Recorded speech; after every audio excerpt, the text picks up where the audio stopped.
બાળકાવ્ય પણ હું લખું છું. મારા 10 બાળકાવ્ય સંગ્રહો ગુજરાત સાહિત્ય અકાદમીની સહાયથી પ્રદર્શિત થયા છે. એના સારા સારી પ્રસ્તાવનાઓ પણ મને લખી આપી છે. યશોભાઈ જેવાએ પણ લખી આપી છે. એટલે મને લખતા આનંદ થાય છે.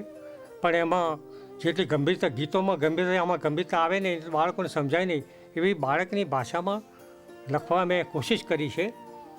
એ જ આપને જોવાનું છે. વરસાદ આવતો હોય ત્યારે બાળકોને શું ખ્યાલ આવે, એમની શું કલ્પના હોય, એ ઢાળવાનો મેં પ્રયત્ન કર્યો છે.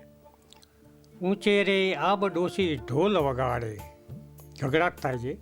ઊંચે રે આબ ડોસી ઢોલ વગાડે, ઢોલ વગાડે આખો આબ જગાડે. ઊંચે રે આબ ડોસી ઢોલ વગાડે. જે ટાટકા થતા હોય એ ડોસી જાણે ઢોલ વગાડતી હોય એ બાળકોને લાગ્યા કરે. ઢોલકાની સાથ કેવો વરસે વરસાદ, ઢોલકાની સાથ કેવો વરસે વરસાદ. બાળકોને મન જાણે મીઠો પ્રસાદ. બાળકો તો દોડ કરી મૂકે વરસાદમાં, એમને તો પ્રસાદ જેવો લાગે, કેવી મજા આવે એમ. બાળકોને મન જાણે મીઠો પ્રસાદ. ધણ ધણ તો આખું ગામ જગાડે. ઊંચે રે આબ ડોસી ઢોલ વગાડે.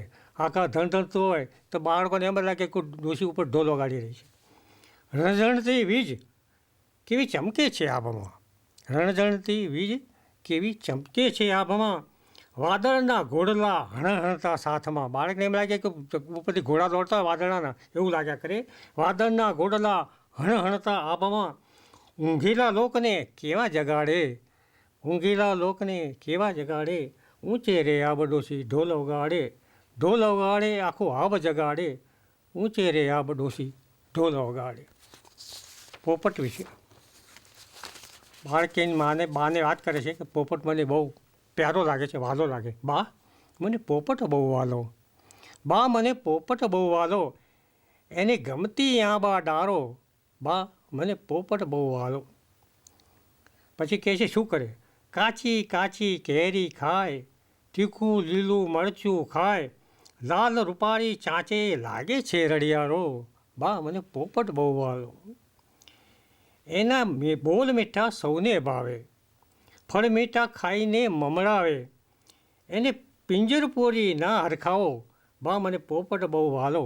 પાંજરામાં પોપટ છે એ બાળક જાણે છે, પણ છાતે એમ થાય છે કે પિંજરામાં આપણે શા માટે પૂરી રાખીએ? મેં જેમ રમે છે એને રમવા કેમ નથી દેતા?